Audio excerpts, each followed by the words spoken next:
All right, now this is a demonstration of using a Hindu squat for knee health. Now, this is an excellent movement and an excellent exercise, and this will show you if you have any mobility problems in the joints of your lower body, the hips, the knees, the ankles, or even through the toes. You're going to find your range a little bit limited, but this is a good way to work into it.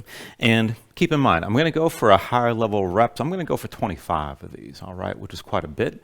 Not super fast. I'm not trying to turn this into cardio, so I'm not going to drop down and then spring back up. I'm going to hold tension on the way down and tension on the way back up and keep the movement under control. Now, this is a lot, especially in the feet, if you're not that mobile and you have trouble pressing the toes and lifting your heels. So just take it to where you can.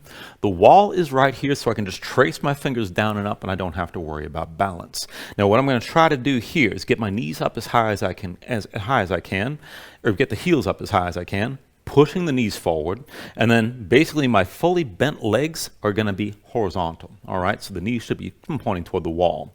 Now I'm going to keep my torso upright as well, which takes a lot of work to do this if you're away from a wall. I can do that, but I recommend starting out, at least have something you can touch. You can hold on to poles, you can have something on either side of you to keep your balance. And when you're doing higher reps, especially if you're not that stable with your balance, you want something to take that out of the equation.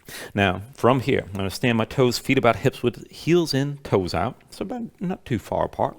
Fingertips to the wall, heels up high to start. Now I'm going to keep my belly pulled in, keep the core braced to keep my torso upright. And I'm kind of coming down, thinking about a 5 count. 5, 4, 3, 2, 1. And then all the way up. 1, 2, 3, 4, 5. And then heels up. And I'm going to take it down like this again with the knees going forward, torso upright. And then lift back up. And if you want to keep the heels up in between, that's fine. Sometimes it's just relief to put the knees down on the floor. But the whole time, I'm keeping my spine toward vertical. And I'm just keeping a constant level of effort here, constant pace. Now, the hardest thing is once you go all the way down or to the limit of where your knees are willing to bend, and then you lift up from that position. And you'll really feel a lot of stress around the knees as you're going back and forth from there. So work that as best you can, especially if you feel like you got problems around the knees. You want to hold on to the tension, you could stop here and then come back up. Or maybe you just come down a little bit and bring it back up. But once you find your low point, just hold the tension there. Come back up at a steady pace.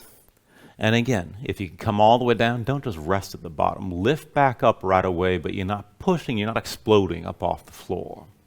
And going back and forth from here to your workable range. Now, it might not seem like that big a deal. Once you really start doing this for a lot of repetitions, your legs are going to burn. And that's a good thing. That's what you're looking for. All right, so you're going to feel a lot of tension around the knees, and this can really help you to rehab off of injuries that you have from running, jumping, things going on around the knees, anything where you want to get away from impact, but you really want to use your legs to their full range.